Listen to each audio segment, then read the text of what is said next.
प्यारे बच्चों नमस्कार। 10वीं कक्षा के विज्ञान के 7वें चैप्टर नियंत्रण एवं समन्वय के 5वें लेक्चर में आपका स्वागत है। इस लेक्चर में जो हमारे दो मुख्य टॉपिक रहेंगे वो है पादपों में समन्वय और पादप हार्मोन। दोनों ही काफी इंपॉर्टेंट और इंटरेस्टिंग टॉपिक है। तो आइए शुरुआत करते हैं। तो प्यारे बच्चों, पादपों में समन्वय टॉपिक को समझाने के लिए मैं आपको पहले दो छोटे छोटे एग्जाम्पल दूंगा, उसके बाद हम आगे जो है टॉपिक्स को नोट्स में से पढ़ेंगे।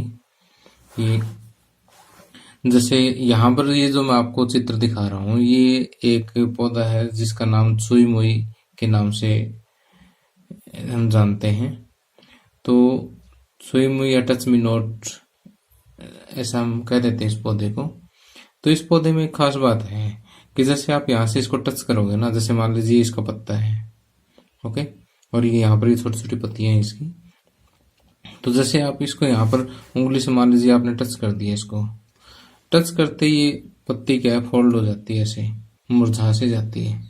ओके, तो ये तो वैसे इसका ओरिजिनल स्टेट है और ये जो है इसका टच करने के बाद स्टेट है।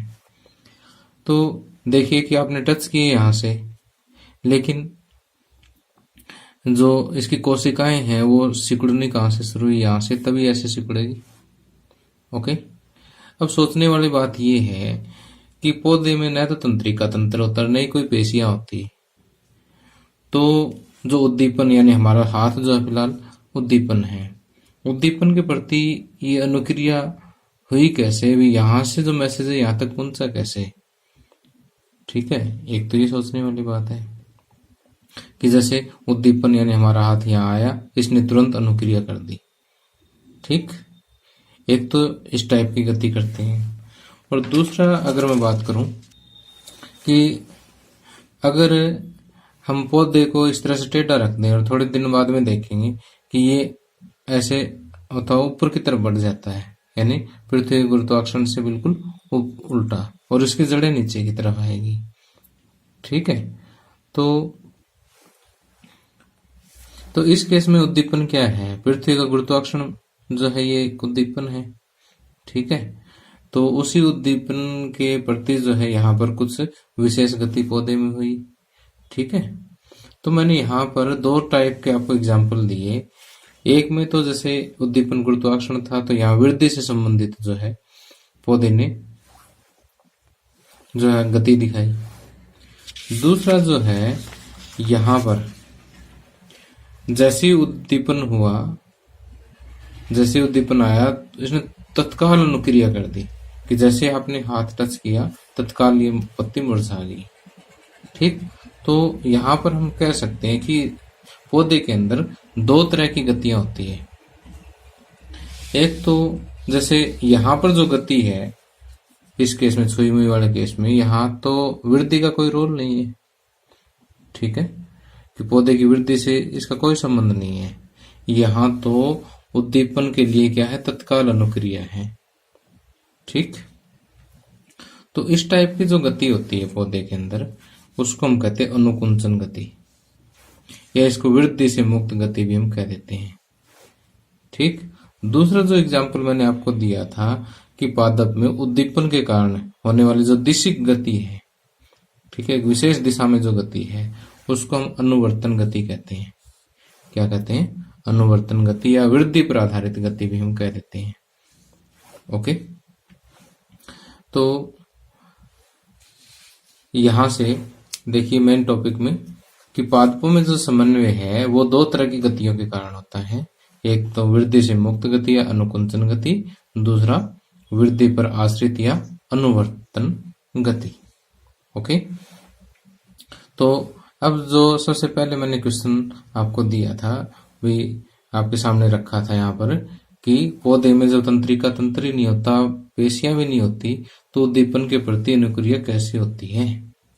ठीक, तो एक्चुअल में क्या होता है कि जैसे मान लीजिए आपने सुई मुई का ही एग्जांपल ले रहा हूं मैं, दूसरा नहीं ले रहा हूं, कि यहां से जैसे आपने टच किया, ठीक, तो यहाँ पौधे जो है इस मैसेज को एक कोशिका से दूसरी कोशिका में भेजते हैं।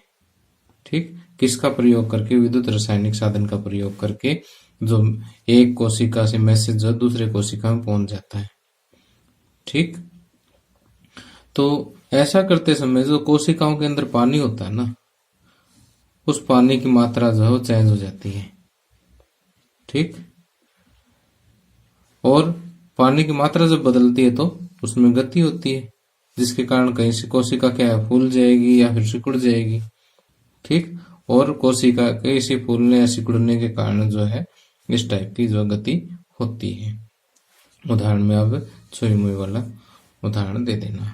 ओके, तो आपने यहाँ पर ये जो थोड़ी सी टेक्निकल लैंग्वेज है इसी का ही प्रयोग करना है कि पौधे विद्युत रासायनिक साधन का उपयोग करके सूचनाओं को एक कोशिका से दूसरी कोशिका में पहुंचाते हैं और कोशिका अपने अंदर उपस्थित पानी की मात्रा को परिवर्तित कर लेती है और जिससे गति उत्पन्न होती है। ओके, अब हम बात करते हैं दूसरी, यानी वृद्धि आधारित या दिशिक या अनुवर्तन गतियां, कि पादप में उद्दीपन के कारण, उद्दीपन में यहाँ पर प्रकाश हो सकता है, गुरुत्वाकर्षण हो सकता है, कोई रसायन हो सकता है, जल हो सकता है, उसके कारण जो विशेष दिशा में जो गति है वो क्या कहलाती है, अनुवर्तन गतियां कहलाती है। तो अनुवर्तन गतियों में जो है सबसे पहले में हम डिस्कस कर रहे हैं प्रकाशानुवर्त गति। प्रकाशानुवर्त गति के लिए जो है, जैसे आप इस चित्र को देख के समझ गए होंगे कि जैसे मान लीजिए एक खिड़की के पास हमने एक पौधा रखा हुआ है, ठीक है, और यहाँ पर सूर्य का जो प्रकाश है वो खिड़की में से जो है यहाँ पर आ रहा है, आप देख रहे हो जो येलो कलर में है सूर्य का प्रकाश है। ओके, तो पौधे का जो तना है, और मोस्टली पौधों में ऐसा ही होता है कि जो पौधे वाला जो भाग है वो प्रकाश की तरफ दौड़ेगा, मीन्स कि जब भी पौधा ऊपर बढ़ेगा यानी वृद्धि जब होगी तो प्रकाश की तरफ ही होगी, जबकि जड़ों को ध्यान से देखिए ये प्रकाश से अपोजिट डायरेक्शन में होगी। ठीक, तो जो तने की जो गति है इसको हम कहते हैं धनात्मक प्रकाशानुवर्तन गति। इसकी जो गति है वो कैसी है, धनात्मक प्रकाशानुवर्तन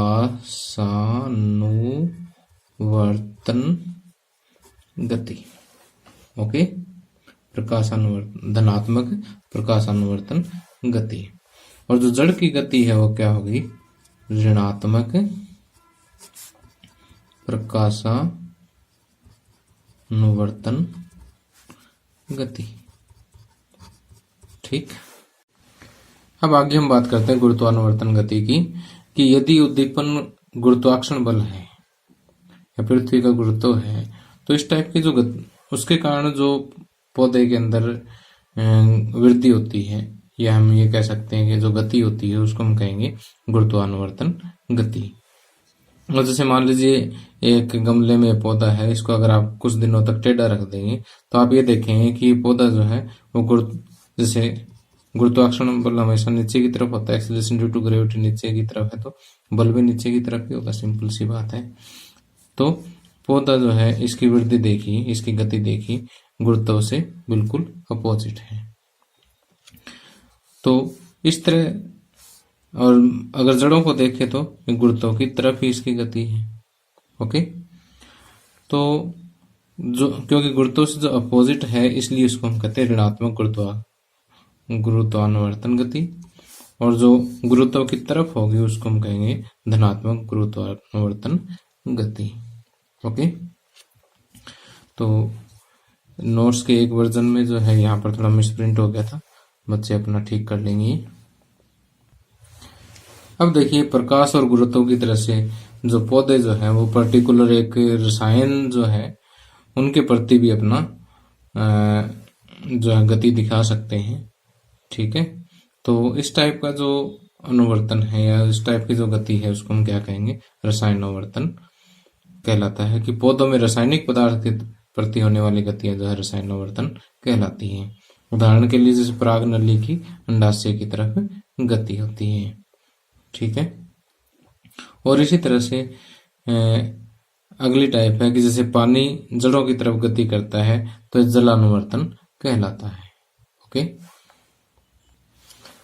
तो प्यारे बच्चों यहाँ तक हमने देखा कि पौधे में जो है समन्वय के लिए जो है दो तरह की गतियां जो है होती है। ओके, अब जो है यहाँ से एक चीज आपने ध्यान रखनी है कि पौधा जो है वो रासायनिक पदार्थ के प्रति भी जो है अपनी गतियां शो करता है। तो इसी अब आइए हम बात करते हैं पादप हार्मोन या वृद्धि उद्दीपन की बात हम करते हैं कि कुछ रासायनिक पदार्थ ऐसे होते हैं जो पौधे की वृद्धि को प्रभावित करते हैं। ओके, और ये जो रासायनिक पदार्थ है पौधे के एक भाग में तो पैदा होते हैं और अन्य भागों में ये संवहित होते हैं, अन्य भागों में जो है ट्रांसमिट हो जाते हैं। ठीक, और जिस भाग में जाते हैं उस भाग की वृद्धि को क्या करते हैं, प्रभावित करते हैं। ठीक है, तो पौधे की वृद्धि को नियमित और नियंत्रित करने वाले ये जो रासायनिक पदार्थ हैं इनको हम क्या कहते हैं, पादप हार्मोन कहते हैं। ओके, ये कुछ रासायनिक पदार्थ ऐसे होते हैं जो पौधे की वृद्धि को प्रभावित करते हैं। ये पौधे के एक भाग में तो उत्पन्न होते हैं और अन्य भागों में क्या होते हैं, संवहित होते हैं। ठीक, और जहां पर संवहित होते हैं उस भाग की वृद्धि को क्या करते हैं, प्रभावित करते हैं। ठीक, तो पौधों की वृद्धि को नियमित और नियंत्रित करने वाले ये जो रासायनिक पदार्थ हैं इनको हम क्या कहते हैं, पादप हार्मोन कहते हैं। ठीक, और पादप हार्मोन कई टाइप के होते हैं जैसे ऑक्सिनस, जिब्रेलिन, साइटोकाइनिन्स आदि जो है ये पौधे की वृद्धि नियंत्रण करने वाले जो है 4 टाइप के वर्गों में हमने बांट रखे हैं। तो अब देखिए हर एक वर्ग का जो है अपना अपना काम है। ठीक है, तो जैसे यहाँ ऑक्सिन्स क्या करता है, कोशिकाओं की लंबाई बढ़ाता है। ठीक है, कोशिकीय विभाजन में मदद करता है, पौधे की गतियों को नियंत्रित करता है, पत्तियों को झड़ने से रोकता है और बीज रहित फलों के उत्पादन में सहयोग करता है। जबकि जिब्रेलिन जो है वो क्या करता है, पौधे की मोटाई को बढ़ाएगा और पौधे के अंदर जो आनुवंशिक बौनापन है उसको दूर करेगा, फूल की डंडी को लंबी करेगा, पत्ती का जो फलक है उसको बढ़ाएगा और किण्वन क्रिया को तेज करेगा। इसी तरह से साइटोकाइनेसिस जो है वो अंकुरण को उत्प्रेरित करता है, जड़ों में वृद्धि करता है, पत्तियों की वृद्धि को भी ज्यादा बड़ी ना हो जाए रोकता है, कोशिकाओं की लंबाई को बढ़ाता है, प्रोटीन उत्पादन में मदद करता है, क्लोरोफिल को नष्ट होने से रोकता है। ओके, इसी तरह से एक्सिस अमल जो है ये हार्मोन क्या करता है कि पौधे की वृद्धि दर को कम करता है, पतझड़ क्रिया को तेज करता है। ठीक, इधर पत्तियों को झड़ने से रोकने का काम किसका है, ऑक्सिन्स का है, जबकि पतझड़ क्रिया को तेज करने का काम जो है एक्सिस का है। पत्तियों के खुलने व बंद होने की क्रिया को नियंत्रित करता है, फूलों के खुलने व बंद होने की क्रिया को भी नियंत्रित करेगा।